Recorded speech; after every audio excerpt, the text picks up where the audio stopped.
So I just had the funniest thought. Okay, so I was watching a video where the lady said that almost 48% of the population is neurospicy, but they're not all diagnosed. What if it was reversed and all this time everybody that is neurotypical was trying to mask as neurodivergent? They were not like us at all, but they were constantly having to pretend to be us, constantly having to live up to our expectations of who they're supposed to be. They couldn't be just themselves, instead of like them going on and dealing with something bad that happens, and they would then have to throw freaking temper tantrums and just get completely overstimulated because I just can't freaking handle this.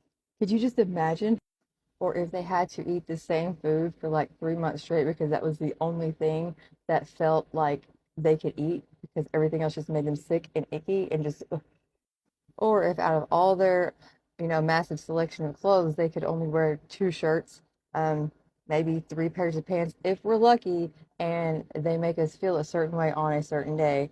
And only several pairs of shoes can work, mostly house shoes.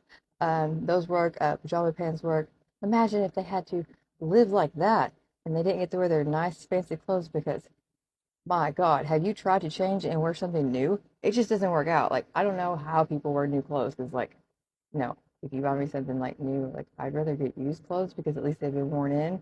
Um, but then I don't want other people's used clothes. So it's, or if, like, once every couple of weeks they had to just completely shut down and not talk to anybody, can you imagine how crazy they would be going? Like, not being able to call somebody, not being able to talk and go, like, do whatever it is neurotypical people do because I'm not really sure what they do. It's usually I'm just staying in my house. I don't really get invited to things. Or what if they were like me and they thought all their whole life that they were neurodivergent, and then one day they found out in their 30s that they were, neurotypical, like only diagnosed neurotypical. Like, and then they find out that like the only reason why they had all the quirks and tics that they did was because they were pretending to have them all along. If you're neurotypical and watching this, I'm sorry, I don't mean any offense. But just think about how it would make you feel if you had to mask all of your life as something not that you're not. And then think about how we probably have felt.